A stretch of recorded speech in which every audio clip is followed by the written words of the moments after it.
Los sistemas energéticos es un tema muy interesante y a la vez complejo.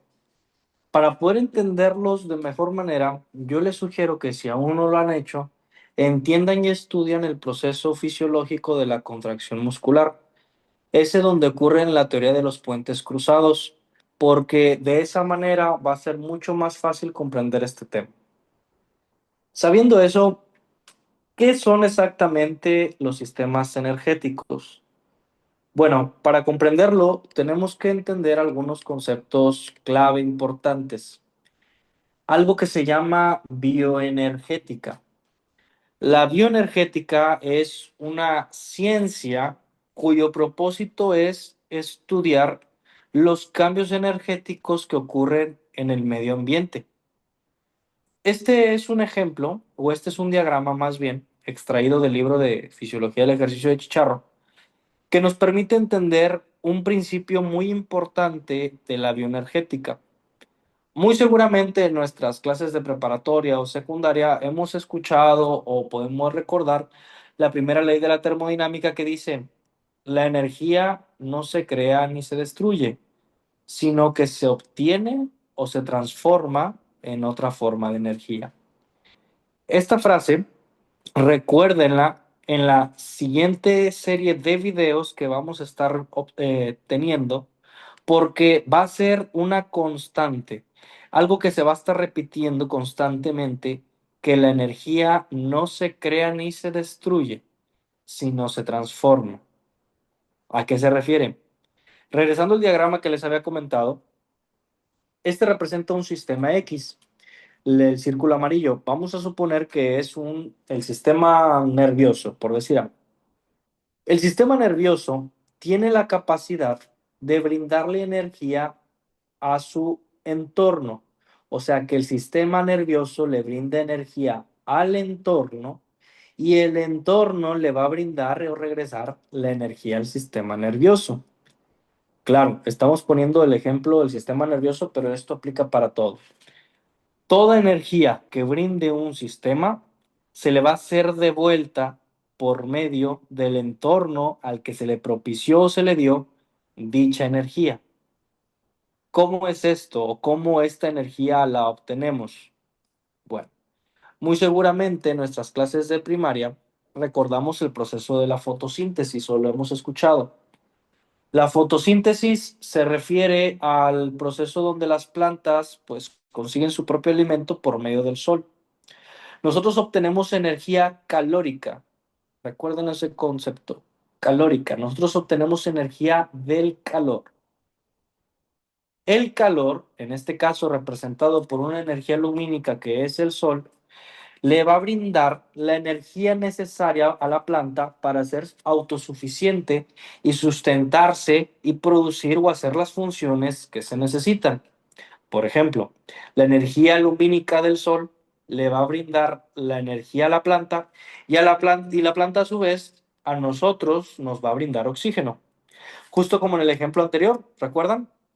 Un sistema le brinda energía y esa energía al entorno es de vuelta. De igual forma, así como el sol le da energía a las plantas le dan energía a los animales por medio del alimento. Y los animales a su vez nos dan energía a nosotros. Nótese cómo es un ciclo, que ese ciclo va a terminar convirtiéndose en energía. La energía suficiente para poder realizar X o Y actividad.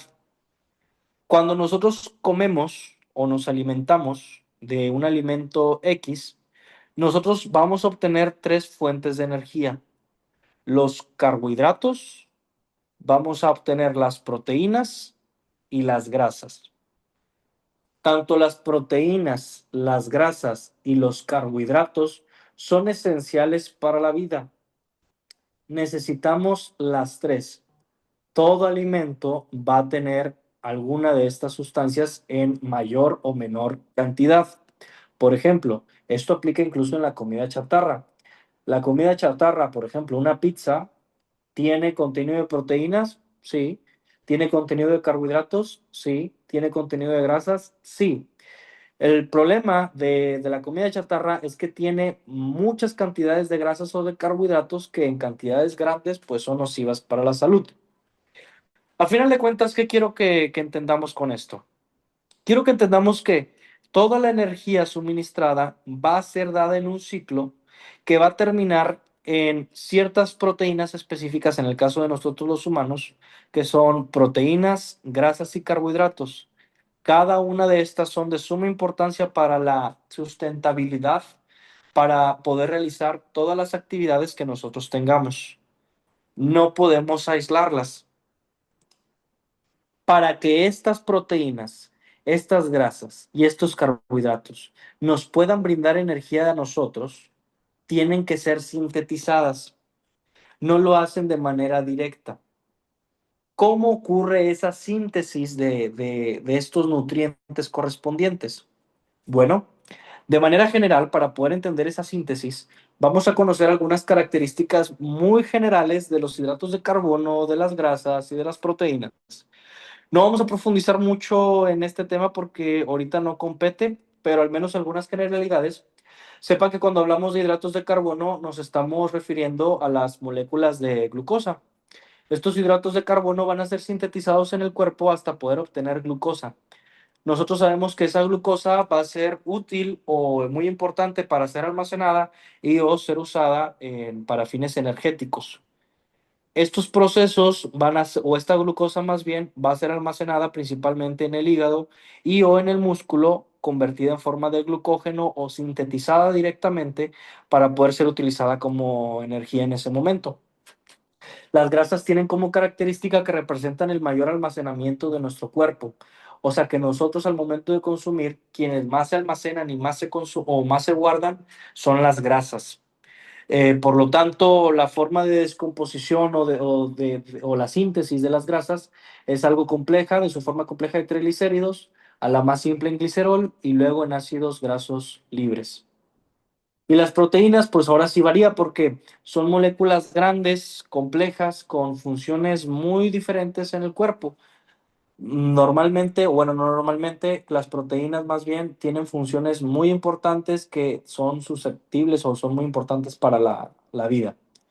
Existen muchos tipos de proteínas, no vamos a profundizar en ellas, pero lo importante es que tanto los hidratos de carbono, las grasas y las proteínas son nuestra energía para poder sustentar o para poder estar o para poder tener el sustento y poder seguir vivos. Dijimos que la energía iba a ser sintetizada desde su manera más simple. El ATP es una molécula de intercambio energético. Por eso decimos que es una moneda energética. ¿A qué nos referimos con esto? Piensen en el siguiente ejemplo.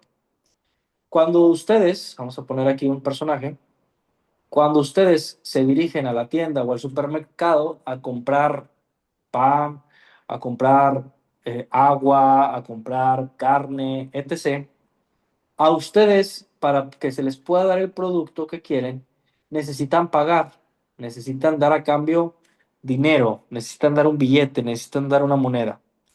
Y a cambio de dinero, ustedes reciben comida o el producto que están comprando. Pero para poder recibir ese producto, ustedes tienen que dar algo a cambio. Tienen que dar, en este caso, en este ejemplo, dinero. En la energía en el cuerpo pasa algo muy parecido. Para poder nosotros movilizarnos, para poder nosotros estar vivos en sí, gastar energía, nosotros tenemos que pagar una cuota, por decirlo de cierta forma. Tenemos que hacer un intercambio energético. Brindamos ATP a cambio de energía. Así como nosotros brindaríamos dinero a cambio de comida, el ATP se da a cambio de energía. Y el ATP, pues no es más que una molécula compuesta de un adenosín y tres fosfatos.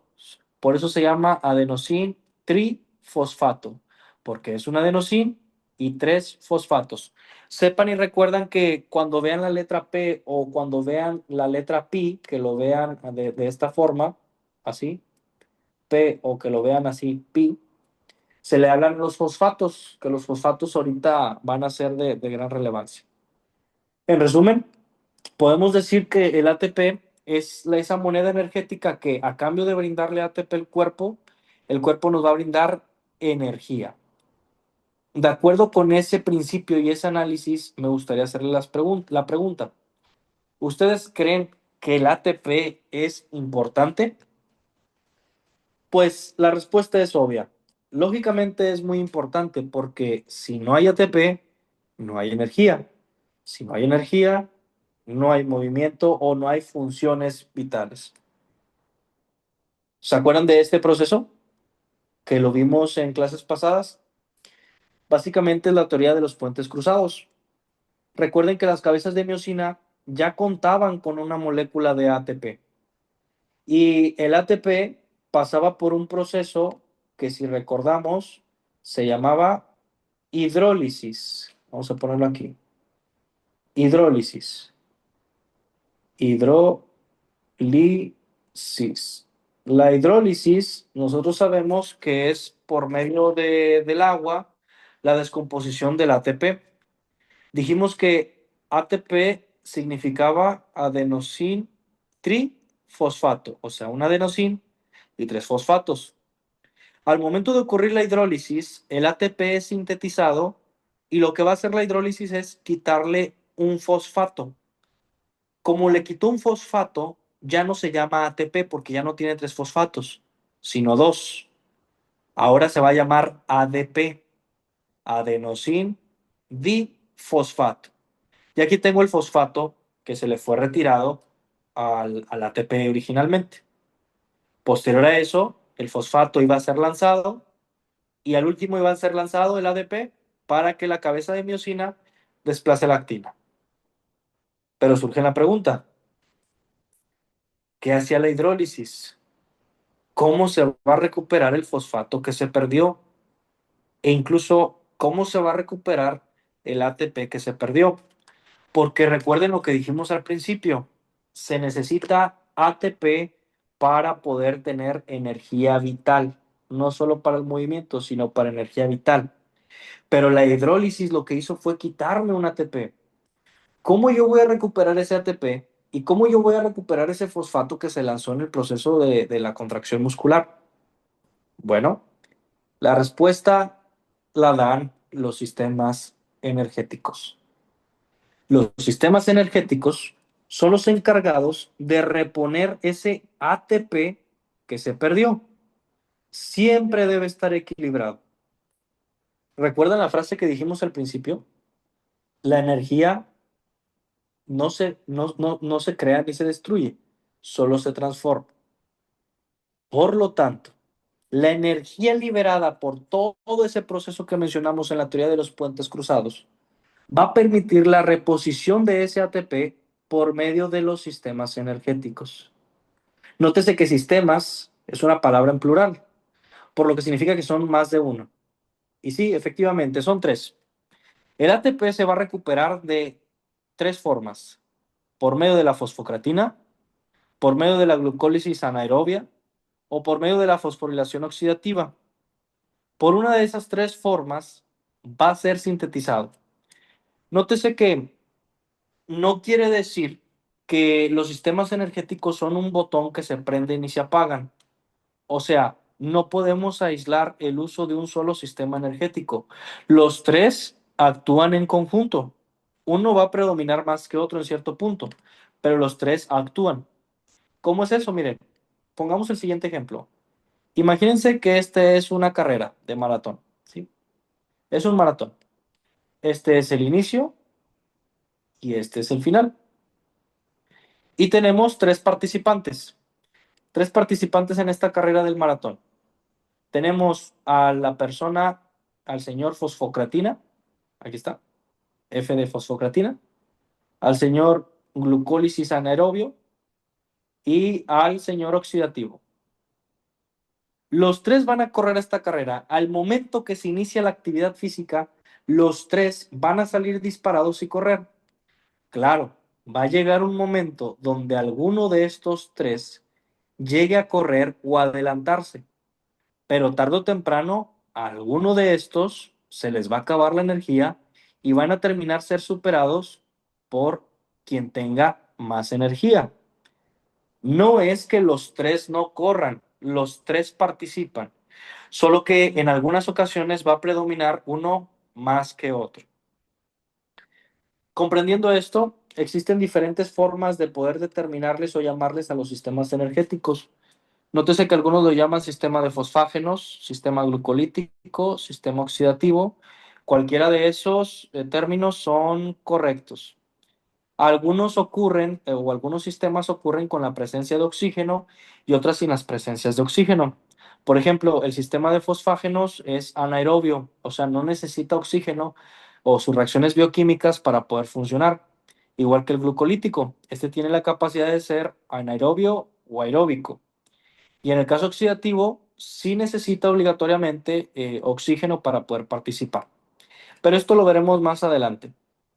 Esta es una gráfica que me gustaría que comprendiéramos de mejor manera. Cómo es que por medio de los sistemas energéticos la energía se va a resintetizar de manera continua. Miren, ocurre el proceso de contracción muscular, o sea, lo que conocemos. Nosotros originalmente ya teníamos un ATP, pero sabemos que el ATP iba a pasar por un proceso que se llama hidrólisis. Voy a poner aquí la H de hidrólisis. El ATP, al ser sintetizado en la contracción muscular por medio del proceso de hidrólisis, me va a terminar dando un ADP y un fosfato. Para hacer que el ADP se transforme en ATP, yo tengo que pasar por algunas de estas vías, por medio del proceso de fosfatos, por medio del proceso glucolítico o por medio del proceso oxidativo. Tengo que hacerlo por medio del sistema anaerobio láctico y aeróbico. O sea, por el sistema de fosfatos, por el sistema glucolítico o por el sistema oxidativo. Estos son otros sinónimos de decirle a los sistemas, a los sistemas. O sea, quiere decir que para que el ADP vuelva a hacerse ATP, tiene que pasar por estos productos y estos sistemas van a producir a su vez o van a soltar creatina, en el caso del sistema de fosfatos, lactato, en el caso del sistema de glucosa, y en el caso del sistema oxidativo va a soltar moléculas de hidrógeno, de oxígeno, de CO2, que van a tener que también ser sintetizadas. Estos sistemas o estos sistemas energéticos tienen un proceso fisiológico específico. Por lo pronto, lo más importante que queremos recalcar aquí es, primero, la energía no se crea ni se destruye, solo se transforma. Segundo, para obtener energía, nosotros los humanos lo hacemos por medio de los alimentos. Nos van a brindar los alimentos hidratos de carbono, proteínas y grasas. Estas tres sustancias tienen que ser sintetizadas de su manera más simple para poder ser utilizadas en el cuerpo, porque esas son las que nos van a permitir obtener el ATP por medio de los sistemas energéticos, a saber, sistema de fosfágenos, glucolítico y oxidativo. Quiero que vean este video varias veces, que lo interioricen. Esta es la introducción de los sistemas energéticos y una vez que entendamos bien esto, podemos continuar ahora hacia el proceso fisiológico, en este caso, primero, del sistema de fosfocreatina.